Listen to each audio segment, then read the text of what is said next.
Hey everyone, welcome back to the Sports Psych Show. Thanks so much for joining me. Now today I'm really excited to be speaking with Kirsten Fasey and Mustafa Sarkar. Kirsten, welcome to the Sports Psych Show, and Muz, welcome back to the show. Thanks, Dan. Good to speak to you. Thank you, Dan. Yeah, thanks again for the invite. Really looking forward to the chat we're going to have. Let's get started. Both of you introducing yourselves to the Sports Psych Show audience. Kirsten, do you want to go first? Yeah, sure. So I am a PhD researcher at Nottingham Trent University, working alongside Mustafa Sarkar, looking at organisational resilience in elite sport organisations. Previously, I've studied sport and exercise psych at Loughborough, and I've also had a previous career for about 20 years as a lawyer. So this was quite a change in direction for me. And in my spare time, I'm a passionate triathlete. So that's me. Okay, cool. That is a big change. Law to sports psychology. Fascinating. We can talk a little bit about that later, perhaps. And Muz, you've been on a show before. You came on, I think it was episode 33, to talk about resilience. Let's get you to reintroduce yourself to the Sports Psych Show audience. Sure. So I'm Mustafa Sarkar. I'm an associate professor of sport and performance psychology at Nottingham Trent University. And my main kind of area of research looks at resilience. Probably over the last 10 years or so, it's kind of focused predominantly on individual and team resilience, particularly in the context of elite sport. But with Kirsten, over the last kind of 2 or 3 years, looking at not just individual and team resilience, but now looking at the notion of organizational resilience as well. So, and something that, Dan, I'm very, very passionate about is not just doing research for the sake of doing research, but actually doing research that can actually have an impact. So I very much see myself as an academic, but also as a practitioner as well. Well, your work and your research has very much had an impact on my work as a practitioner, as a consultant sports psychologist. We had such a great conversation back in episode 33 about resilience, and that was the resilience of the individual. And I know you've done some great work on team resilience. What we're going to talk about today is organisational resilience. Specifically, we're going to look at a paper defining and characterising organisational resilience in elite sport. Fascinating area, and an area, to be honest, both of you, I don't know too much about.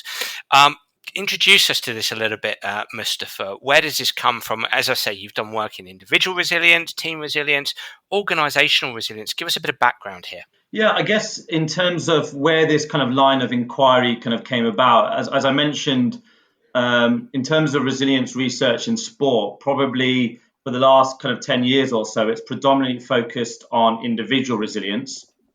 And with a colleague of mine, Paul Morgan, we've done some research looking at the notion of team resilience.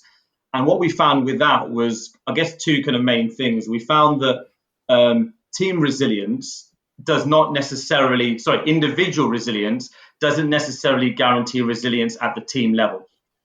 So using a football example, just because you've got 11 resilient footballers on the pitch doesn't necessarily mean that team resilience is guaranteed. I guess the second aspect of that was resilience in teams rests fundamentally on relationships. And that's obviously what's different about team resilience versus resilience at the individual level. So we started to explore that within a kind of a team context.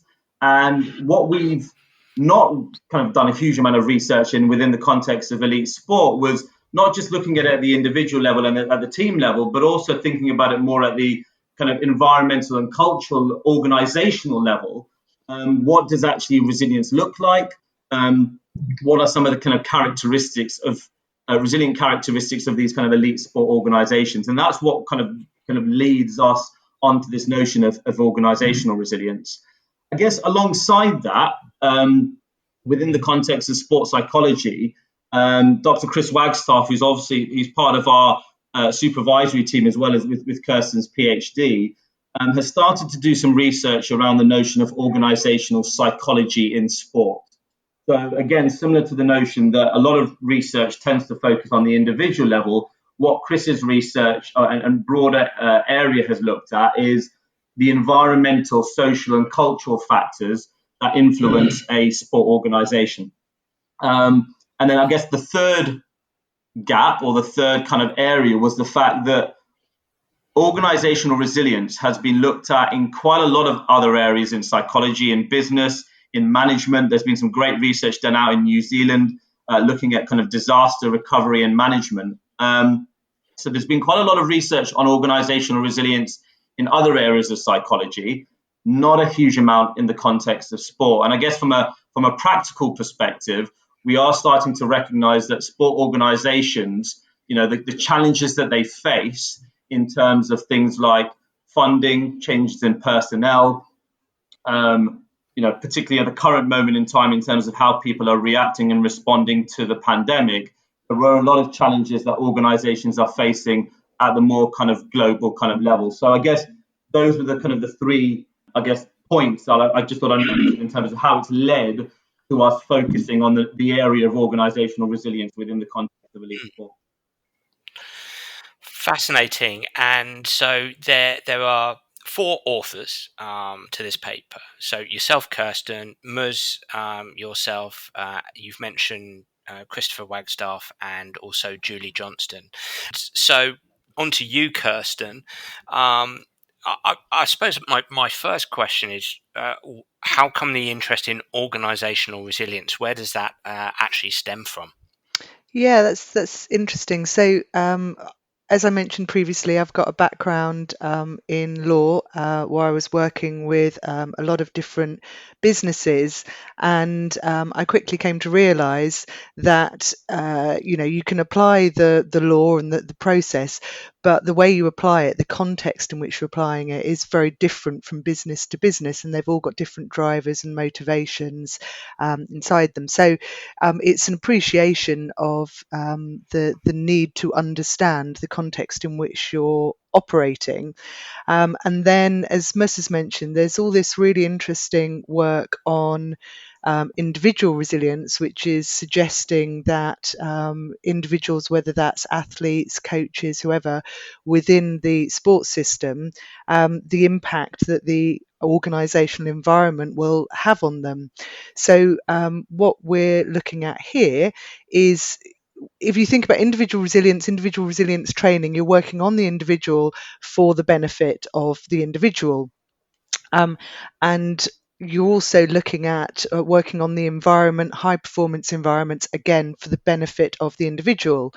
And what this is doing is it's looking at it from a system level. Now, the system, the organisation, is still just a bunch of people and teams. That's the first thing to make really clear, because people get quite scared when we talk about organisational stuff, particularly from a psychology perspective. Well, what are we actually dealing with? And at the end of the day, it's still a bunch of people. So we're still looking at individual and team level factors.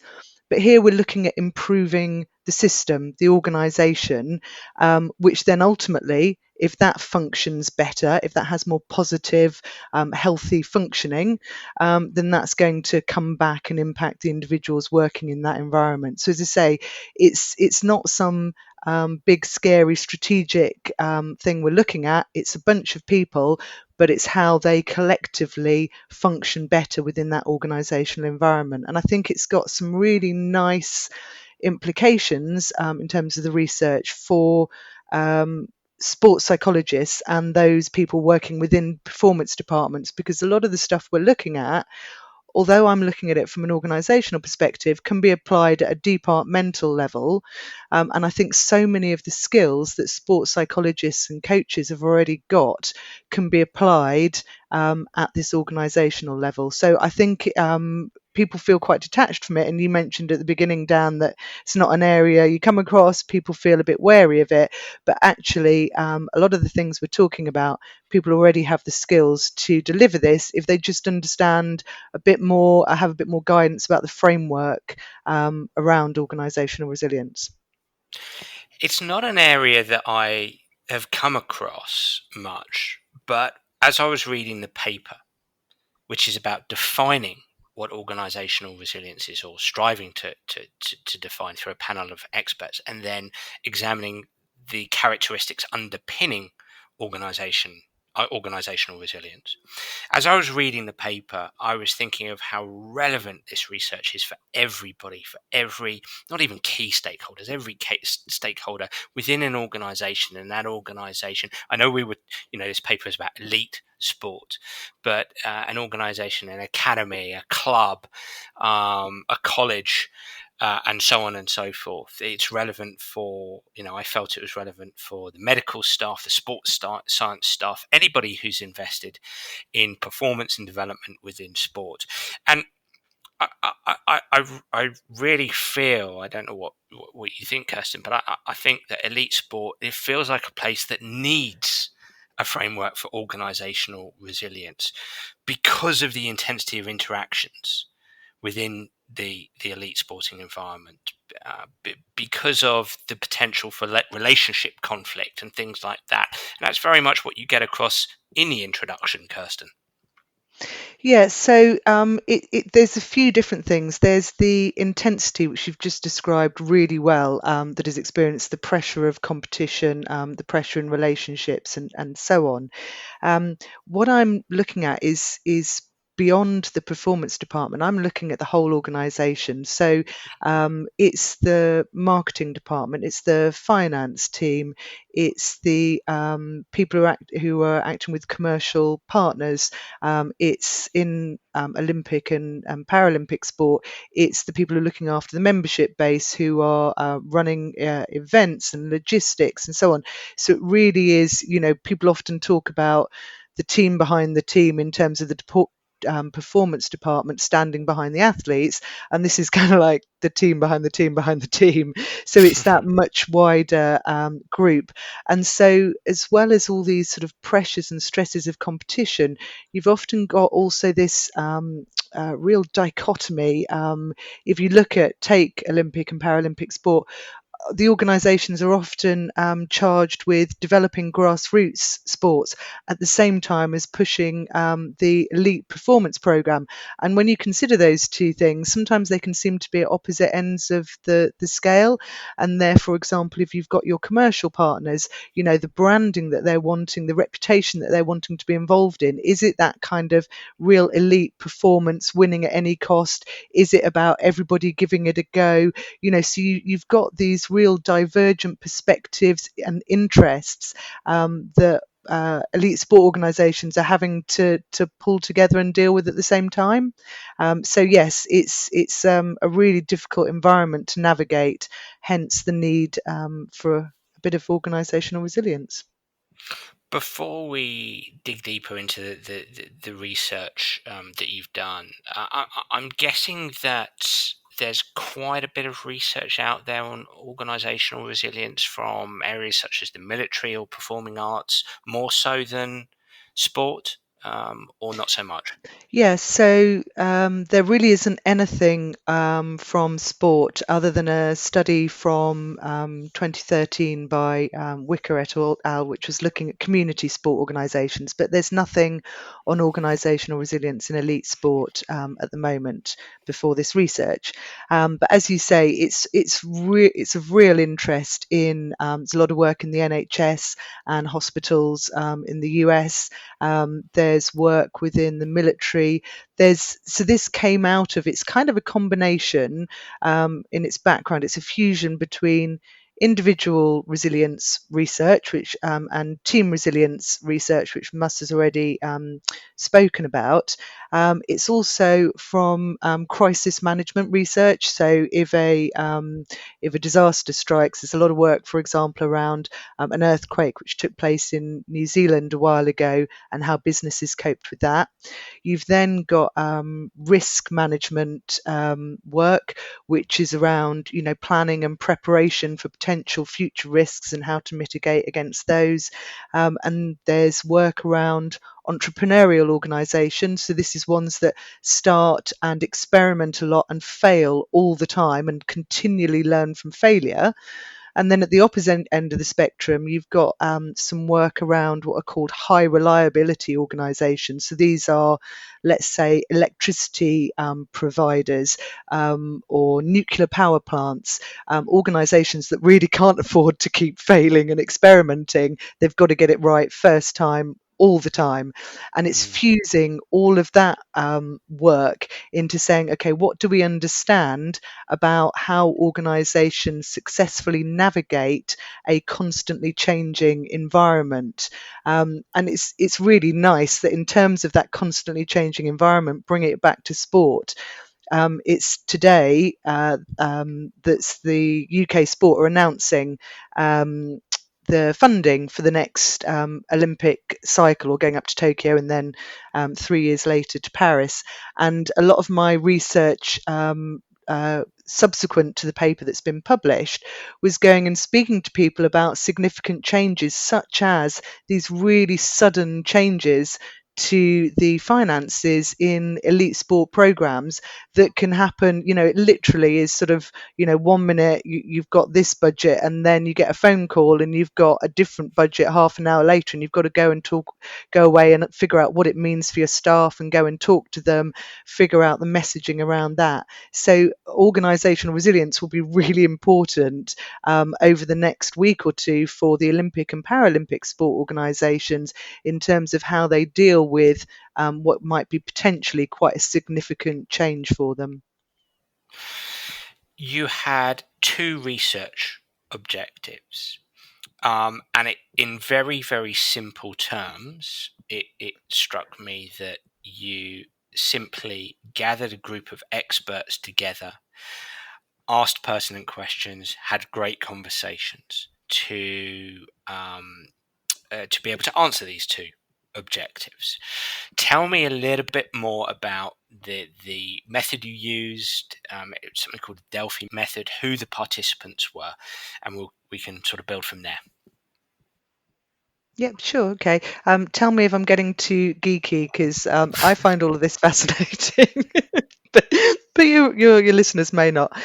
So in terms of who was involved, so the Delphi method is basically getting a panel of experts, and it was originally used to kind of forecast future policy, getting a bunch of people together and saying, what do you think about this? What's really nice about it in the current climate, a few different things. One is you can get far better engagement from people who've got a really deep level of experience than if you're asking them all to come together and sit in a room, let's say for a focus group type discussion, where people are busy and geographically dispersed. So it's a really good way of engaging with people. The other nice thing about it is that it kind of gives everyone who's on that panel, or virtual panel as it was in our case, a voice, because you haven't got any really dominant voices in the room, or people aren't so intimidated by different roles and responsibilities of individuals, and therefore everyone can kind of have their say and their influence.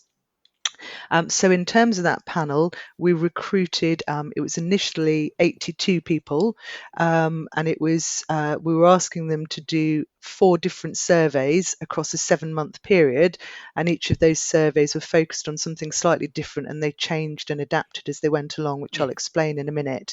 And by the end of it, there were 62 people who were still involved, which actually is an amazing retention rate over that period, what we're asking them to do. And those individuals we asked for people who had knowledge and understanding of how elite sport organisations worked. So they might have been CEOs, board directors, coaches, applied practitioners such as yourself. So people who really knew the inside of elite sport organisations. We also approached people who had experience of either resilience in sport more widely, or organisational resilience in other areas, some of this other work that I was just alluding to. So we had on our panel, it was about 75% of people were working in elite sport, and about 25% were from the world of academia. And so we started off by putting together a survey online, asking lots of questions about really nuanced aspects of resilience in terms of, well, if you've got to be resilient to something, is it like this big crisis event, a sudden terrorism event or a natural disaster, or is it more sort of day-to-day kind of gradual problems that build up? Is it about bouncing back from adversity, or is it making sure that problems never stick, you never have adversity? And we were asking them all these different questions, and then in round two, we basically fed back to them and said, look, this is what everyone else thought about this area. Some of these areas everyone pretty much agreed on, so we've taken those questions out. We might have changed some of the questions depending on comments people made back to us about it, and we've said, look, this is generally what other experts in this field are saying about these questions. Now, what do you think about these areas? So you're trying to move people towards a position of consensus on certain questions. So those were the first two rounds, and then rounds 3 and 4 focused on the characteristics. So we've looked at the definition in the first couple of rounds and some real nuanced areas of a definition, and then we went on to look at what are the resilient characteristics, and again people fed back. We gave them lots of options which were drawn from all the range of existing literature from outside of sport, and we said, in terms of what you know about sport, which of these do you think are more important than other areas? And again, then in round 4, we took out those things that everyone said, yeah, that's a no-brainer, we're agreed on that. And there were some really nuanced comments and discussions coming back, for example, about the role of failure and fear of failure, about the role of boundaries and teams and silos within organisations. So we had some really nice nuanced understanding from the detailed comments we had about what people within this context who are working day to day within elite sport, what they regard as important from all of their experience. And that experience was from across about 50 different sports, and I think it was over 750 years of combined experience. So these people really knew what they were talking about. So the Delphi method sounds quite dynamic and quite robust, Kirsten. It's a really nice way of engaging with people online. So it's it enables you to access their expertise when they might be quite time poor, but it enables them to almost, it's not having a discussion as such, but they can share and understand what their peers are thinking about and how they're approaching things, and then reflect on that and amend their responses accordingly. So yeah, it's really a really nice way of interacting with your participants. Can there be some limitations to that approach at all that you've got to be wary of? So yeah, plenty of always within academia, plenty of limitations. One of them is, or a huge one is to do with how expert your panel actually are, and the size of the panel. So Delphi method sometimes might involve panels of just 10, might be 100 people. It depends on what you're looking at. The numbers we had here were particularly high for this kind of study, which is brilliant. It can also depend on the expertise of the people that you've got on board. So here it was about 75% of people were from UK sport organisations. We had people from the US, from Australia, from New Zealand, and from Europe, but it was predominantly UK. So I think, as I say, having that balance of perspectives is really important within the study. And then finally, we found, and other commentators have found, that although in theory this is about people kind of shifting their position towards consensus, there wasn't a huge amount of evidence of people shifting their position, in that the responses they gave, they tended to continue with those views even when they're presented with different perspectives. But what was quite nice about it was that if we'd phrased something that people didn't really agree with, if you give somebody a survey or a questionnaire, and they kind of have to tick one box, but they think, yeah, but none of these are quite ring true. Well, this method gives you the ability for people to say that, and then you can amend your questions so that they really are more appropriate for the audience that you're asking. Great stuff, Kirsten. So I'm going to reflect back a summary of what I hear that you've been doing, and then we can move on to answering some of your questions that you had throughout your research.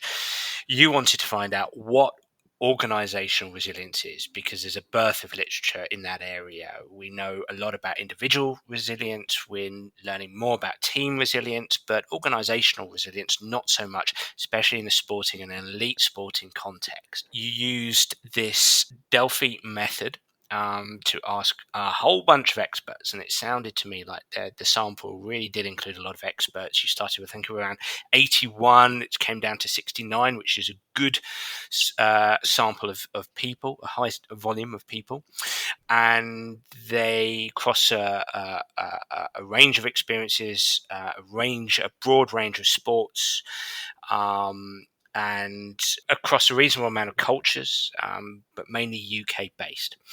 And those two questions were, well, what is organisational resilience, and what characteristics drive organisational resilience? So let's answer question one. What was the consensus on what organisational resilience is in elite sport?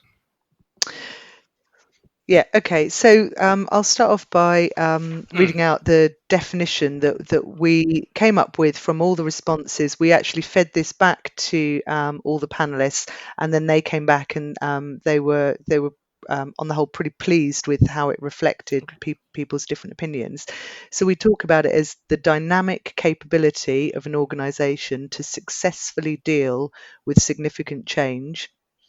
And then the second part of it is it emerges from multi-level, so that's employee, team, and organisational, interacting characteristics and processes which enable an organisation to prepare for, adapt to, and learn from significant change.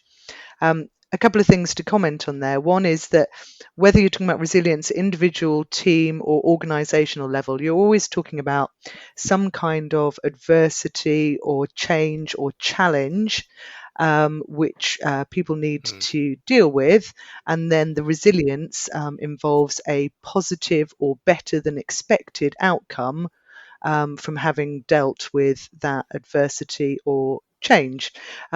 What's slightly different in organisational resilience compared to the individual and team resilience literature is that individuals and teams talk a lot about maintenance of functioning or withstanding stresses, this idea of being able to not change so much, although the emphasis on that is changing slightly. Whereas in organisational resilience, the starting point is that we live in a really dynamic, uncertain environment, and therefore, an example of what a lot of people talk to me about in the research over the last 3 years is, returning to the same might not be a really good place to be, and often you might need to move, change, adapt. People talk a lot about thriving, almost this idea of getting better. Being resilient might not involve getting better. For example, we go back to this UK sport funding cuts potentially. If you've had all your funding cuts, or if you lose a major commercial partner, something like that, you can't be expected to go back to the same as you were before or better. So what is it to be resilient in those circumstances? And it's all about adapting, transforming, changing in line with your environment, rather than trying to get back to some kind of stable equilibrium. So, for example, and this is a random example that doesn't represent reality, but just to bring it into coach speak, let's just say I'm a coach for British swimming as an example, and let's just say the funding was, I don't know, £20 million per annum, and that's gone down to £10 million. If I'm a key stakeholder, if I'm a leader, a lead coach, a coach developer within British swimming, I'm now going to have to shift. I'm probably going to have to shift. My role might change slightly. The people under me might change. The amount of swimmers might change. The access that I've got might change. And so I'm going to have to be able to deal with that. It might not be about thriving or flourishing. It might just be about trying to keep the status quo or something similar. Would I be along the right lines there, Kirsten? Yeah, exactly. It's about matching the resources you've got, and in the example you've given, the sort of the finance and the staffing levels and so on, with your projected outcomes, your desired goals and so on. So it's recognizing that if the goalposts completely change, then you might also need to change what you're trying to do, because there's no point, and I'm sure everybody's got experience of this, of being asked to achieve the same outcomes with less. And resilience is basically saying, no, look, if you're going to be resilient, if you're going to truly adapt to your circumstances, if your resources significantly change, you're going to need to change what you're trying to achieve here so that it matches those two. So it's not about, as I say, getting better necessarily or staying the same. It's about adapting to your circumstances as they change. Just to build on that, Dan and Kirsten, I think that's the reason why the phrase in the definition talks about successfully dealing with.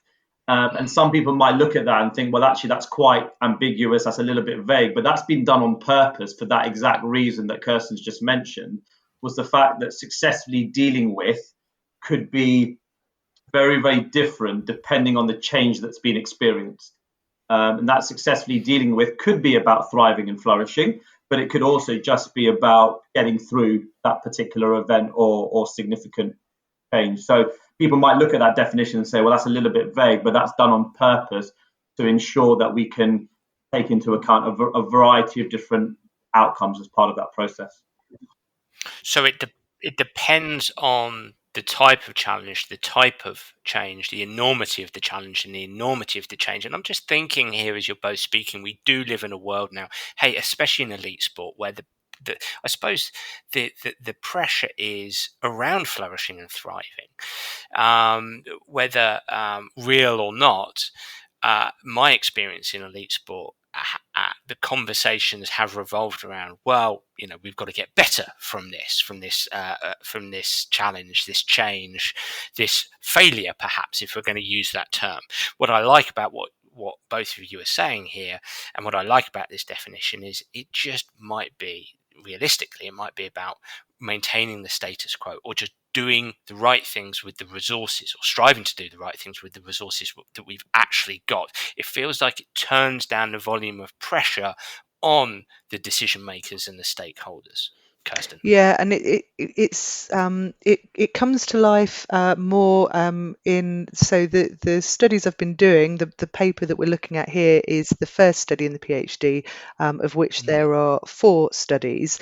So the second study went on to look at some of these processes that are involved in being resilient. How do you actually go about it? What are people actually doing?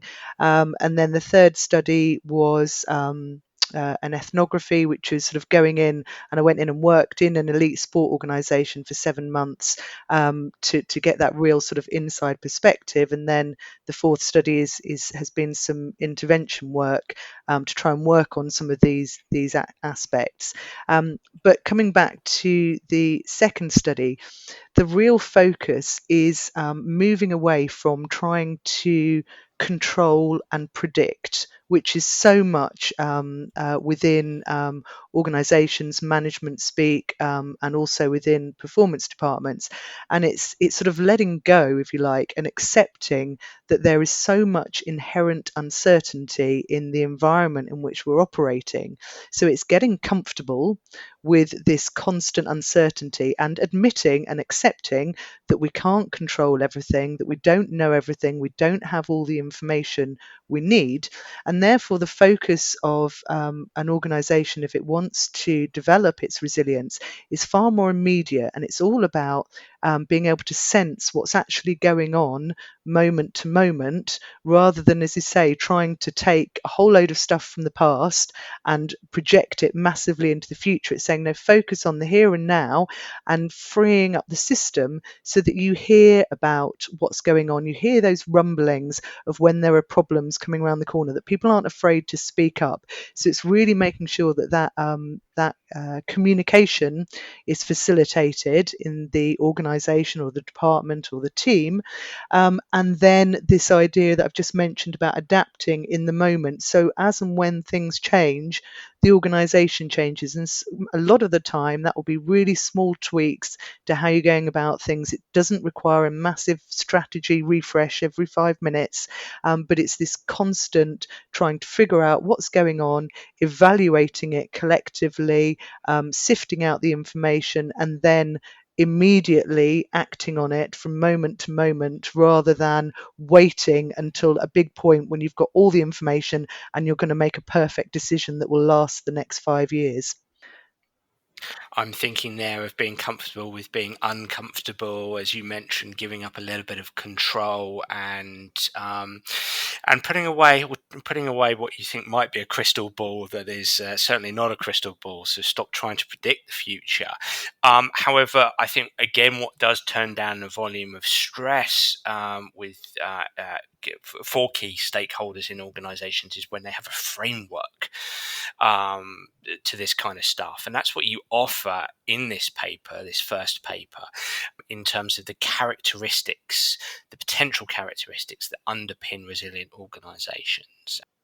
Just before we go on to kind of the characteristics, Yeah. I just thought I'd mention two other parts of the definition which I think are important, which actually lead into the characteristics, I think, really well. Perfect. I guess firstly, in terms of the definition, we talk about organizational resilience emerging from multi-level characteristics and processes. So obviously, when we talked about multi-level, we talked about the employee, the team, and the organizational elements. And I guess for me, that's really important. It alludes to what you said previously about the fact that the way that I normally describe it is that organizational resilience is everyone's business. So rather than just resilience being the responsibility of the employee, when we're talking about organizational resilience, we're talking about everyone within that organization, whether that's individual employees, whether that's departments or teams, or whether that's more kind of organizational structures or senior management. Everyone plays a role in developing organizational resilience. So I think that's another aspect of the definition which I think is important, which links into some of the characteristics.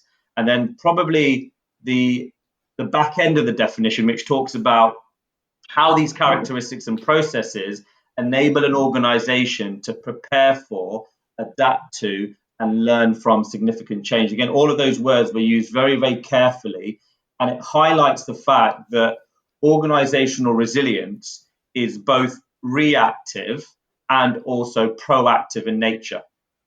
And so in terms of preparing for, adapting, and learning, those three elements, the preparation, adaptation, and the learning from, are really, really kind of key aspects in relation to organizational resilience, which I think flows into the kind of characteristics. But I just thought I'd mention those two particular aspects of the definition.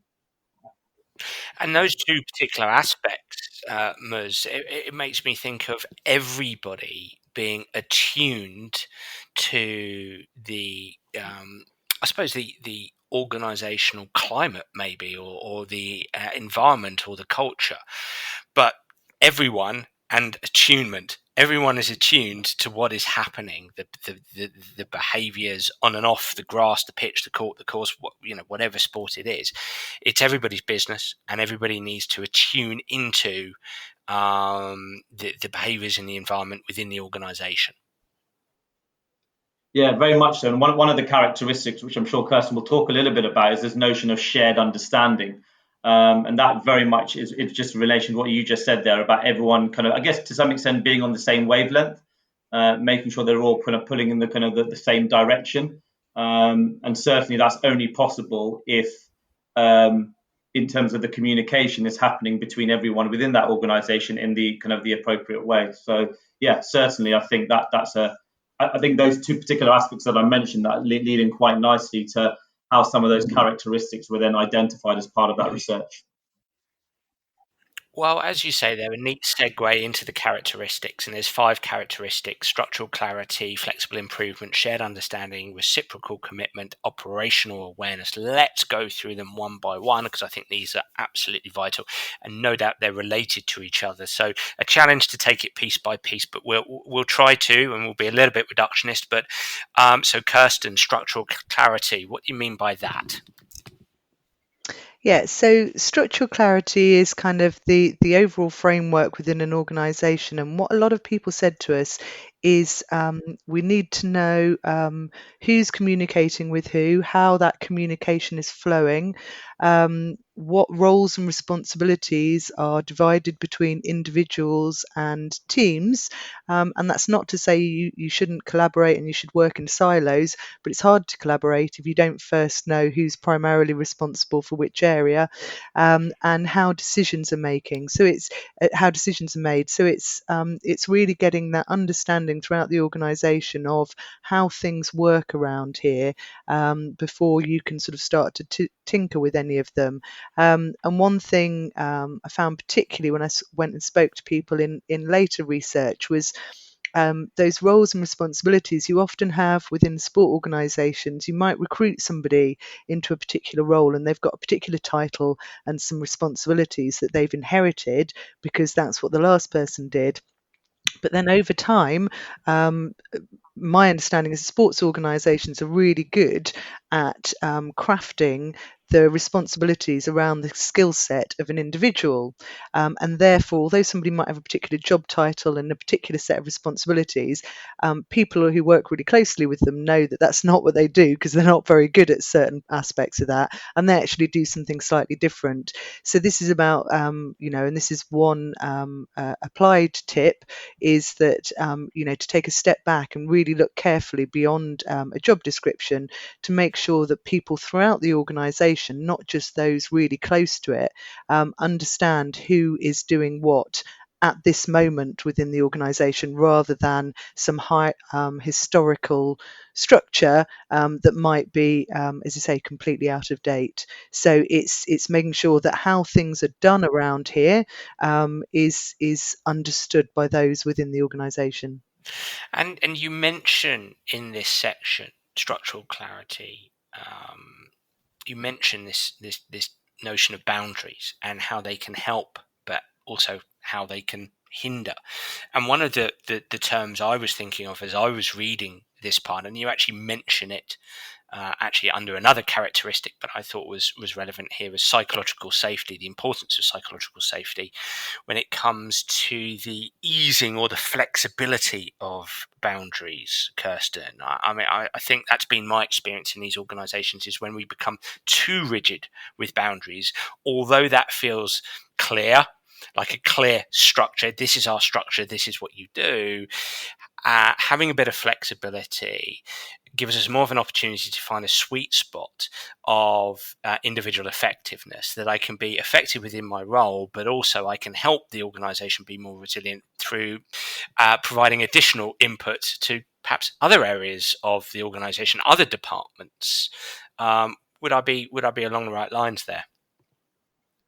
Yeah, and that's a really nice illustration, Dan, and thanks for that, of how actually these characteristics don't just stand alone, and they all interact, and how when you are kind of looking at a particular area to tweak, and bear in mind that if you're working in a sport organisation, you might well be great at some of these things and need a lot more work on other areas, and how they all combine together. So you need that structural clarity to understand who's doing what, to enable delegation of decision making, to enable resources to be allocated. So people need a structure to hang things off. But you're completely right. If you don't have that psychological safety, that feeling of being, and it probably comes within the sort of the reciprocal commitment of feeling like as an employee that you're valued and you're supported within your organisation and your team, and you're psychologically safe.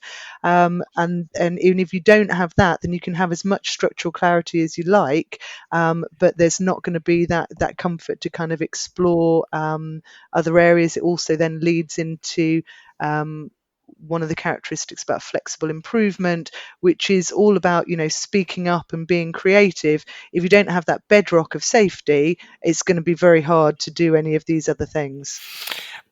Which moves us neatly on to the second characteristic, which is this flexible improvement. Tell me a little bit more about that. That seems to be around learning and innovation, but we've at the elite level, we've still got to get results, haven't we? Really interesting juxtaposition here. Yeah, and that comes out in the paper, is that whilst people rated very highly the need to innovate and adapt and be flexible, we had some quite nuanced discussions around failure and tolerance of failure, and whether particularly high performance environments should have a flexibility where they allow for repeated failures. And people recognize that in order to be able to innovate and adapt, you've got to have an environment where you can try and feel safe to fail. But there's also, and this is why it's so nice to do this research, not just theorizing, but with people who are working in these environments, that a lot of people said, yeah, but there comes a point at which you need to deliver. So, you might have approaches that try 3 years out, let's say, again, looking at a 4-year Olympic cycle, 3 years out from games, you might be quite flexible, allow a lot of failure, a lot of learning in the system. But 6 months, 3 months beforehand, you just can't be in that place where you're constantly trying and failing. You've got to stick with it and deliver.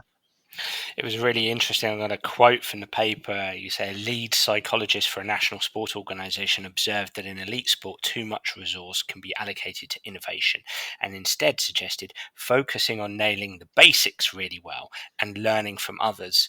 And seems to be the most, for this person, was a really pertinent thing to do, a really important thing to do. That sometimes we can get a bit too carried away with learning and innovation and technology, and it's like, whoa, hold on here. Actually, that could destabilize our resilience. Actually, if we nail these basics, whatever the basics are, whether it's communication and interdepartmental, relationships or something like that, let's get these down. We can have greater resilience as a consequence of these fundamentals, to use a sporting term. Yeah, and there were two aspects to that quote you just drew out. One is really understanding and applying this in the environment that you're working in. So we can all think of examples that are of organisations that are really well funded and who have perhaps more capacity to innovate and to fail and to try different things, and then other organisations where every penny really does get accounted for, and they just can't, no matter how much they might want to. It's just not feasible for them. So as you say, the context that you're operating in is really important. And the second thing I heard from a lot of people was about how high performance sport can sometimes constantly, as you're saying there, Dan, chase after the latest sexiest thing, when instead we need to just make sure that we really nail what we've learned in the previous cycle or in the previous season if it's a professional sport organisation, and make sure we build on that rather than starting at the beginning every time. The urge for marginal gains and one percenters, which has its place, but we can get a little bit lost in those marginal gains, perhaps. Moving on to the third characteristic, shared understanding, something that we as sports psychologists will probably talk a lot when it comes to cultural aspects of organisations. Tell me a little bit about shared understanding and its relationship with resilience. So this is about how you need, particularly for an organisation. So an organisation is essentially a bunch of people with a unified purpose, and so it's whether that's making widgets or whether it's winning gold medals. There's a shared purpose there. So this was partly the idea that it's not just about some vision and some values that are written on a wall when you walk into the headquarters or the training ground. It's about really sharing, really living and breathing those values and having them integrated with the individual's values and identity. So it's that sort of deeper level, but it's more than just having a shared goal to be moving towards. It's about believing in the ability, when you look to the people to the left and the right of you, yeah, we've got this together. We can go and achieve those goals, because it's all very well wanting to move in that direction, but if you don't believe that you can collectively achieve that, then you're not going to get there. So it's not just the individual working towards those goals, but it's believing that as a team you can collaborate and move forward. Come on, Kirsten. Surely it's just a couple of posters on the wall with a few values written down. That's the key to It'd be gold medals, isn't lovely. it? I think if you add a few pictures of kittens as well, it's job done. Well, that would be a very 21st century way of doing it. Usually, it's just big people with muscles and or famous sports people telling us about how they went about doing it. I think one thing I want to add here, and I'd be keen to get your comment. And we had Suze Burton-Wiley on the show talking about culture, and actually, I think it was a paper she wrote, if I seem to remember, with Chris Wagstaff, Yep. and this interesting notion of culture. Yes, what's shared, but also what's different, similarities and differences on an individual level, I suppose. I don't really have a question, but I wondered if anything came from this research on that. That I think that maybe we're very quick.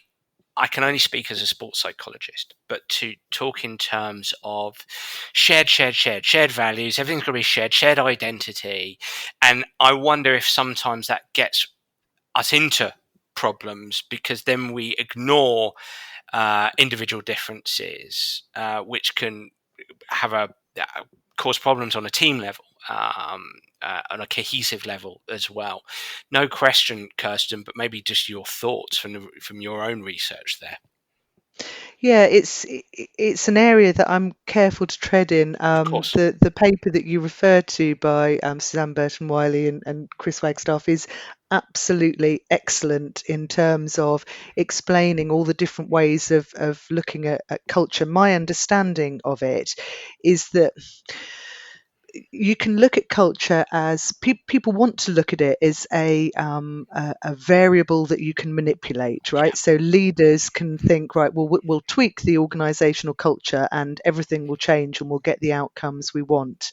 And in fact, as you've just said, that culture is more sort of it's a background, it's a setting, and again, coming back to this multi-level perspective that Mus was talking about with organizational resilience, culture is also really multi-level. So you think about an organization as being a bunch of people.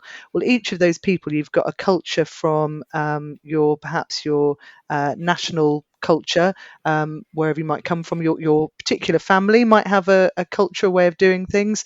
If you come from sport, then there might be a culture associated with that sport.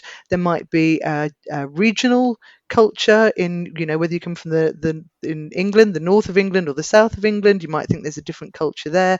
And we bring so many different cultures into the working environment, and then there is overlaid on top of that a kind of a way of doing things around here that people think of as the organizational culture.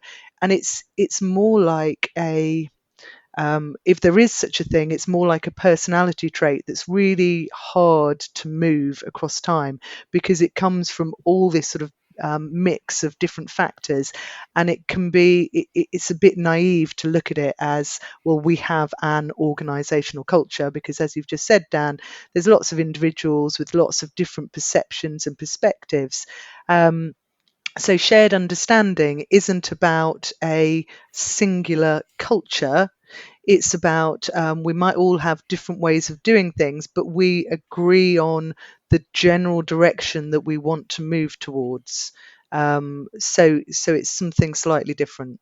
No, I agree, and thank you for that. I mean, I think I'm pleased you said personality trait, which is an area I'm passionate about. And my understanding is if we take an individual, and obviously the structure of personality, which a lot of research evidence suggests the five traits, but layered on top of those five traits are somebody's values and goals in very simple terms. And those values and goals are influenced by what you've spoken about there, the culture they've grown up in, society they've come from, influences from peers and parents, etc., just their own interests. The other thing, Dan, I wanted to mention in terms of the vision and values, I think people will often kind of think, well, okay, that's, understanding that having a good vision and values is an important part of an organization. That's nothing majorly new. People might kind of look at that and think that. But from a resilience point of view, why the vision and values is so important is I think it reinforces what the bigger picture is for that particular organization. And I think it moves away from people being thinking about the detail and the short term, and particularly when organizations go through some sort of significant change or kind of some sort of kind of difficult or challenging circumstances, using that vision and values to kind of incorporate and to get people to look at that bigger picture of what the organization and the direction that organization kind of wants to go in. So I think for me, where organizations do it wrong is, as you both mentioned, have that vision and values on the walls, have these kind of these words, but don't necessarily then refer back to those vision and values when there is some sort of significant change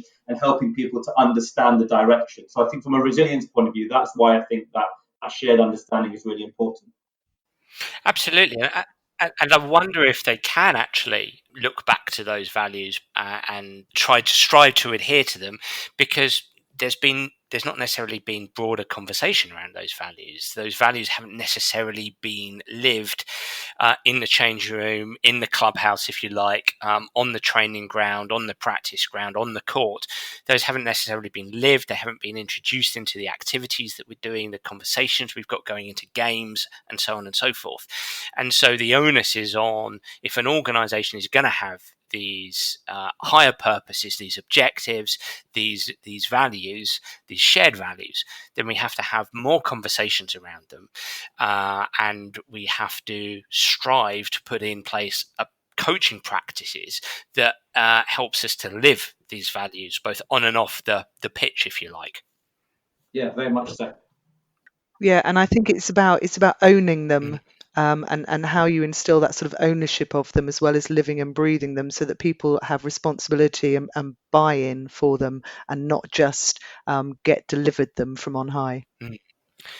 Moving on, the fourth characteristic, reciprocal commitment. What's that, Kirsten? What's reciprocal commitment?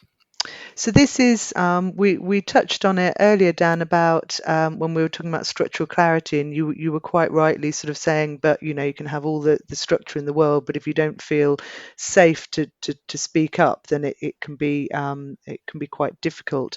So reciprocal commitment is recognizing that people working within an organization need to feel like they're really part of it, that they're valued, that they're supported, and this word again, the phrase psychological safety, that they feel safe to speak up about the environment that they're working in. And what was really interesting in the research in this paper was that we asked people about a whole load of different characteristics and said, how important are all these factors? And we were talking about things like employee well-being programs and your remuneration package, and the training and so on, and things that are given to people, if you like, that's one way, were still important, but they were less important than these kind of mutually supportive values. So, particularly for people working within sport, they're not sitting there with their hand out saying, "What can you do for me? What are you going to give me?" It's about how can we all work together to feel like a team where we're all committed to each other. Interesting. And a final characteristic, operational awareness. Kirsten, tell us a little bit about operational awareness. Yeah, so I think this is probably the characteristic that separates or is quite distinctive in organisational resilience that's not spoken about a lot within the individual and team resilience literature at the moment. Which is about how you become aware of the environment you're operating in. So, if you're going to be resilient, if you're going to successfully deal with significant change, it helps if you've got some warnings about what's going on. So, you need to understand the environment that you're operating in. You're hearing those rumours that are circulating. If people aren't so happy within the teams they're working in, or if you think there might be a change of government policy, that you're picking up on those signals. So you're aware of your environment, but you also need to be aware of what kind of resources you might have. So what are the skills of all the individuals who are working within your organisation, so that if something happens, who are the team that you need to pull together on an ad hoc basis to deal with this particular issue, and what are those alternative viewpoints. So again, this is coming back, Dan, you raised it really nicely in relation to organisational culture and the idea of diversity of voices and individuals within an organisation. So it's being able to gather up different viewpoints of people, different perspectives, what resources and skills you might have, so that you've got that awareness, that understanding, so that you can pull on all those resources as and when you need to. Question for both of you. What were the main discursive points that came out of this piece of research?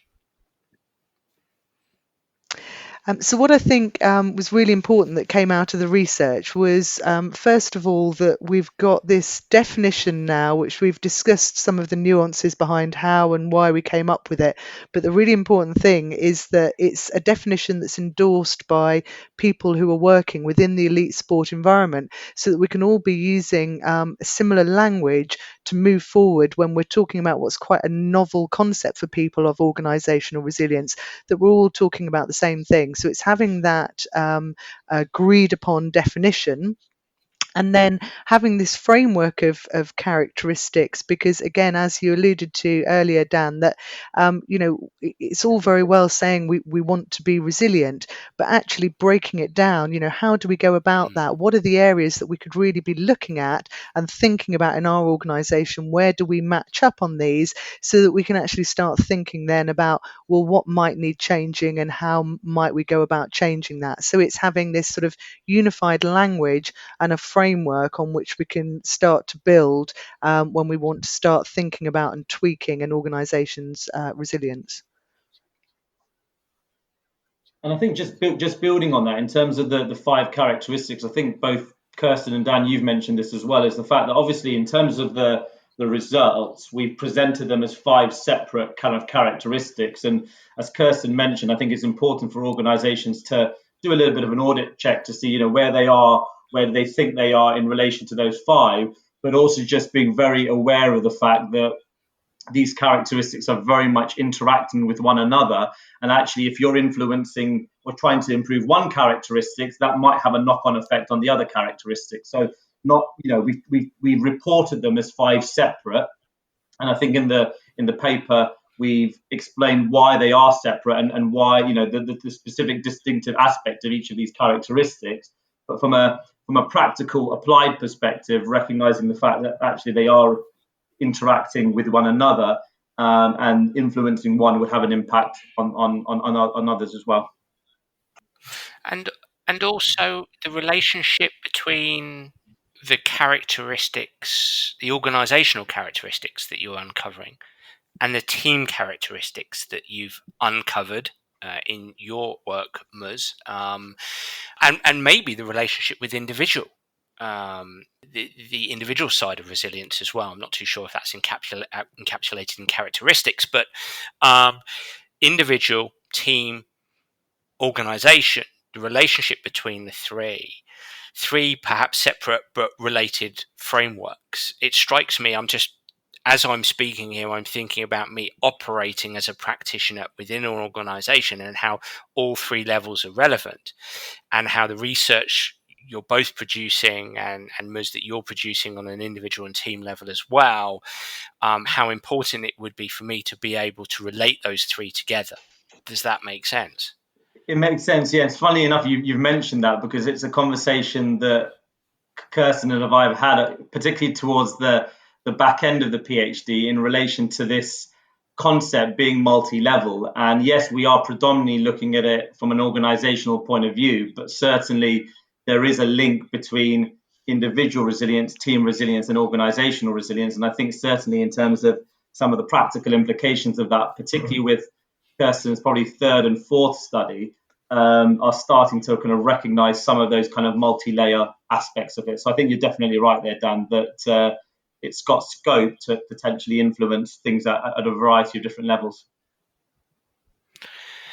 And the future, you've possibly answered that question there, but what does the next couple of years look like in terms of this research? You've spoken about the relationship between individual, team, and organization. Kirsten, it sounds like you're coming towards the end of your PhD, but a question to both of you within this area, within this research area of resilience, what does the next couple of years look like? So if I take that one first, and it's so within the PhD already, as I alluded to earlier, we've looked here at the definition and the characteristics. These are kind of quite static traits that an organisation might have to help with its resilience. We've then gone on to look at, and hopefully there'll be a paper published in the not too distant future about the processes. This is to do with this kind of idea of sensing and adapting the environment, and how you strengthen your resources and also shield from risks. And within both of those, the idea is that there will be some quite practical tips within both papers in terms of how practitioners can start to think about this and apply it within the context they're working within. Then, as I've said, I've gone on and worked in an elite sport organisation, and looking at, how does this actually pan out in practice? Because so often academics can be looking at and theorising about a lot of this stuff and speaking to people, and then they get into, the context, and it's all quite different. And then I think the real exciting area is the intervention. So it's actually saying, let's put our money where our mouth is, and start looking at, if we do start to tweak some of these areas, and enact some of these practical tips that we've given to people, how does that actually shift the organisation's resilience? And I think that's where a lot of the future work is. And as Mus has already said, he's really interested, and I'm also really interested in, how do we apply this research to really help with an organisation's positive functioning? I think just building on that, Dan, you mentioned about kind of the future, and yeah, Kirsten's obviously outlined her studies within the PhD. I think one thing that I think has been really great about it is, and I think this is an area that all resilience research needs to kind of focus on, whether that's at the individual level, team level, or organizational level, is the fact that research really needs to be done longitudinally. It needs to be done over a period of time. If we're talking about organizational resilience as a dynamic capability, similarly, at the individual and team resilience level, we talk about resilience being a dynamic process. And what that basically means is that resilience can, it's different across contexts, and it's different across time periods. So I think, and that certainly at the start of my research career, I certainly would have been doing research which is kind of cross-sectional at one particular time point. But certainly with Kirsten's research and some other research that I'm doing in coaches and with kind of teams, we're starting now to look at resilience over periods of time, whether that's kind of interviewing, or as Kirsten's done for her third study, actually immersing yourself within a team or an organization. So that is really hard, and that's why researchers don't do it. And you see a lot of future research saying there needs to be more longitudinal work, but I think we've got to the stage now where we need to actually do that longitudinal work over time. And I guess, from a practical perspective, as Kirsten's already said, I think for me, at the organisational level, we're still a little bit, we still need a little bit of work through Kirsten's PhD to understand how do you actually go about developing organisational resilience. But certainly at the individual and team level, I think we're really at that stage where we need to actually put some of this into practice, actually doing some intervention work with coaches and with support staff at the organisational level, potentially with senior management, and actually looking at programs and intervention work, I think. So for me, those are the two kind of key aspects. Is doing research over time, longitudinally, but also now doing research that actually can have an impact on practice through interventions and through the evaluation of those programs. Well, that's great, and I'd like to thank you both for this research. It's absolutely fascinating, and it's so relevant. And I really want to emphasise that I think for everybody listening in, because I know a lot of our listeners are coaches, and I think perhaps at the beginning they might be scratching their head going, oh, is this relevant for me? But it really is relevant for everybody. It's relevant for, hey, look, ambitious medical staff in elite teams, sports science staff, and anybody who wants to be the best that they can be, because we're embedded into our culture, into our system, and we have to be invested in creating these interdepartmental and intra-departmental processes that's going to help us improve the resilience of the organisation. So I personally think, especially if you're a coach and you're thinking about being a head coach, you want to be a head coach, you want to be in charge, you want to be a leader, then I think being able to understand organisational resilience, what it is and what the underlying characteristics are, and then being able to manage the organisational resilience, I think is vital. So thank you to you both. How can people get in contact with you if they've got questions, or how can they follow you? Are you on social media?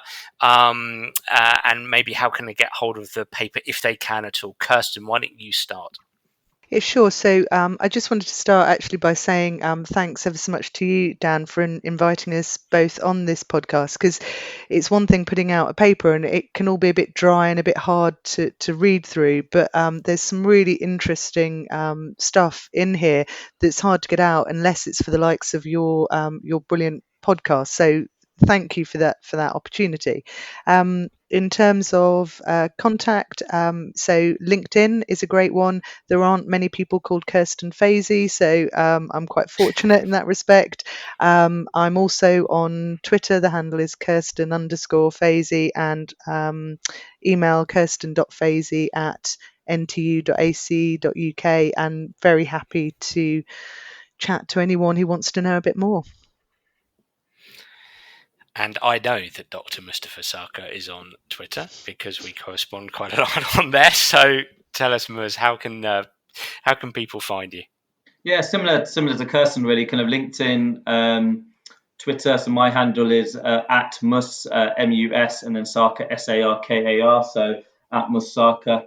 Of our email, mustafa.sarkar@ntu.ac.uk. And then in terms of this particular paper, obviously reach out to kind of Kirsten for the paper, or actually we both have, particularly actually for coaches, if you're finding it difficult to access papers, which it can be the case because research for some strange reason is always behind a paywall, do have a look at ResearchGate, and you can actually request papers via that platform. And if you come across obviously this particular paper, but also any of other resilience research, then ResearchGate is another platform where you can access some of that research for free as well. So yeah, please feel free to get in touch via those means. And I'd highly advise everybody takes a bit of time to read those research papers. Kirsten, Muz, thank you so much for your time today. That was an awesome conversation. Thanks, Sam. Thank you. Well, everyone, I really enjoyed that podcast, and I'd love to hear what you, the listener, think. So please do get in touch via Twitter or Facebook or through my website, danabrahams.com, to tell me what you think of the Sports Psych Show. And if you do have any suggestions, I'd be delighted to hear them. I'm already looking forward to next week's episode. Bye for now.